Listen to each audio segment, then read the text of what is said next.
એટલા માટે જ અમે કહીએ છીએ આજના આ મંચ પરથી જે રીતે નાગા લોકોનું નાગાલેન્ડ બન્યું, મરાઠાઓનું મહારાષ્ટ્ર બન્યું, ગુજરાતીઓનું ગુજરાત બન્યું, તેલુગુ લોકોનું તેલંગાણા બન્યું, તમિલ લોકોનું તમિલનાડુ બન્યું, એવી જ રીતે અમને ભીલોને અલગ ભીલ પ્રદેશનું 29મું રાજ્ય જોઈએ. જય ભીલ પ્રદેશ! ભીલ પ્રદેશ અમને 29મું રાજ્ય ભીલોને આબાદી આપો, એની રાજધાની અમે કેવડિયા બનાવીને રહીશું. અમારી પાસે પાણી છે, વીજળી છે, કાકરાપાર, નર્મદા, અમારી પાસે લિગ્નાઇટોની ખાણો છે રાજપાટીમાં, આમા ડુંગરમાં યુરેનિયમની ખાણો છે, છોટાઉદેપુરમાં રેતી નીકળે છે, જળ છે, જંગલ છે, જમીનો છે. અલગ રાજ્ય અમને આપી દો, અમે અમારા આદિવાસીઓનો વિકાસ કરી લઈશું.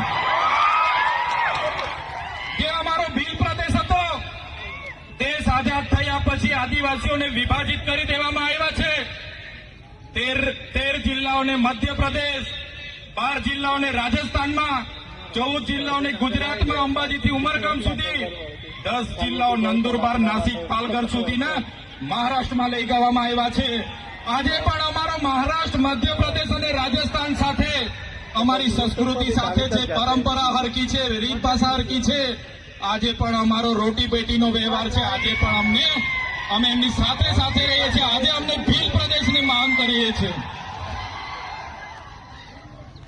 આજે તમે જોઈ લો, આ ભીલ પ્રદેશનું વિભાજન કરવામાં આવ્યું. આજે મધ્યપ્રદેશની કુલ વસ્તીના 21% મધ્યપ્રદેશમાં આદિવાસી વિસ્તારમાં છે, રાજસ્થાનમાં 13% છે, ગુજરાતમાં અંબાજીથી ઉમરગામ સુધી 15% આદિવાસીઓ છે, મહારાષ્ટ્રમાં 9.48% આદિવાસીઓ, ટોટલ 3.5 કરોડની વસ્તી થાય છે. અમને અલગ ભીલ પ્રદેશ આપો, અમે અલગ અમારા લોકોનો વિકાસ કરીશું. બંધારણમાં જોગવાઈ છે, આર્ટિકલ 3 તમે વાંચી લેજો. જે રીતના મહારાષ્ટ્રમાંથી ગુજરાત રાજ્ય બન્યું, આજે દેશ અને ગુજરાતનો વિકાસ થયો, પણ આદિવાસીઓનો વિકાસ નથી થયો. એટલા માટે અમે કહીએ છીએ કે અમેરિકામાં આપણા જેટલી વસ્તી નથી, છતાં પણ 50 રાજ્યો છે, જ્યારે ભારતમાં 28 જ રાજ્ય છે. તો 29મું રાજ્ય બનવું જોઈએ કે નહીં બનવું જોઈએ?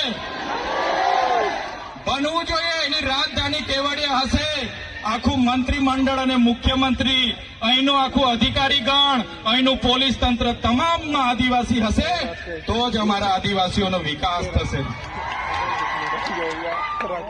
એટલા માટે જેટલા પણ અન્યાય અત્યાચાર થયા છે, ડેડિયાપાડાવાળાને એવું લાગશે, ઝઘડિયાવાળા શાકબારાવાળાને લાગશે, કેવડિયાવાળાને મારી નાખે, આપણે શું? પણ નહીં. આજે કેવડિયાવાળાનો વારો છે, કાલે માલસામોટવાળા પણ તૈયાર રહેજો માર ખાવા માટે. એના પછી દેવ મોગરાવાળા તૈયાર રહેજો. બધાનો વારા પરથી વારો આવવાનો છે. એકલ દોકલ બધાનું કામ લેશે આ લોકો. એટલા માટે